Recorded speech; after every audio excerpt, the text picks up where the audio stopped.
Bonjour à tous et bienvenue dans ce nouvel épisode de l'écran du MJ.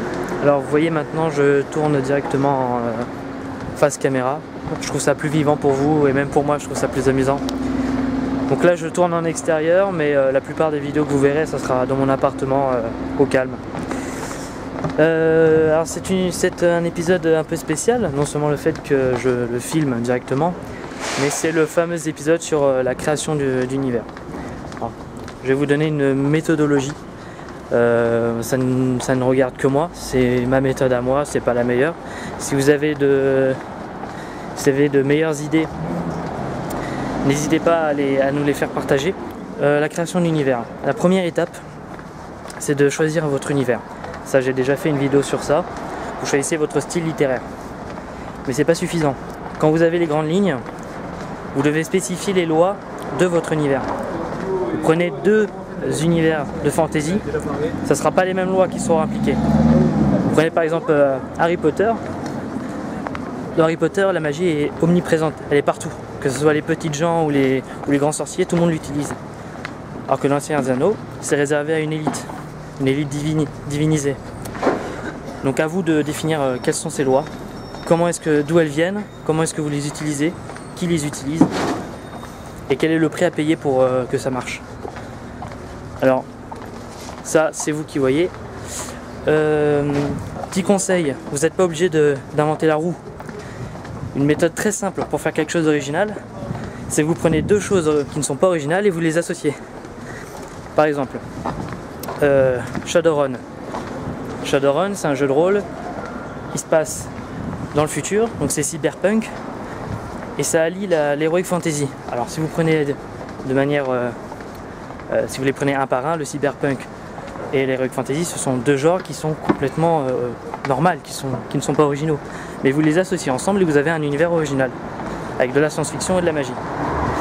Si vous pouvez utiliser d'autres univers comme ça, par exemple, mettons que vous utilisiez notre monde, notre univers, et vous y associez le principe de la force de Star Wars, vous avez un autre monde complètement différent. La politique change complètement, la société change complètement, donc vous créez quelque chose d'original. Vous prenez deux choses complètement différentes, vous les associez, vous avez quelque chose d'original. Donc ça c'est pour la création d'univers, c'est la première étape, avec les lois spécifiques. La seconde étape, c'est la carte. Ça c'est un peu plus difficile. Il y a une règle, vous allez vous demander, est-ce que je fais une carte régionale ou est-ce que je fais une carte du monde? Qu'est-ce qui est le plus facile?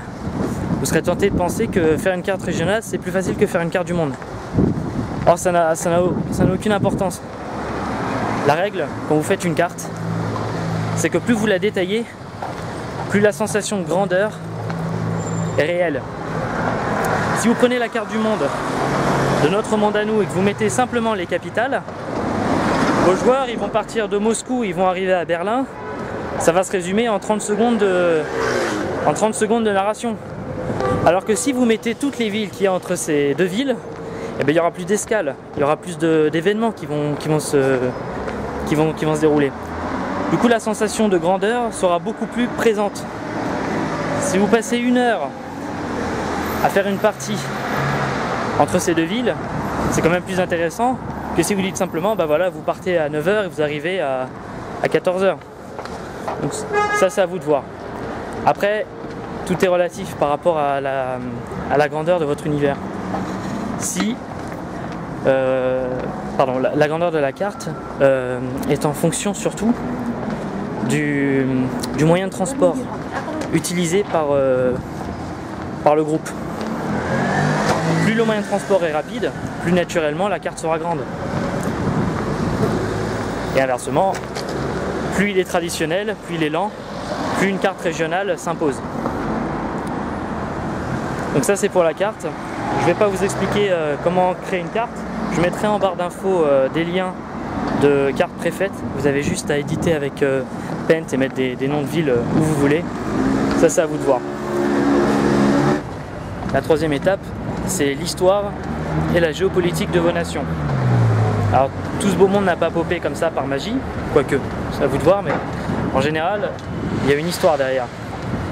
Alors pour faire la rédaction d'une histoire, je vous conseille de vous faciliter la vie. avec cette règle simple. Plus vous dézoomez, plus vous résumez. Et plus vous zoomez, plus votre histoire est détaillée.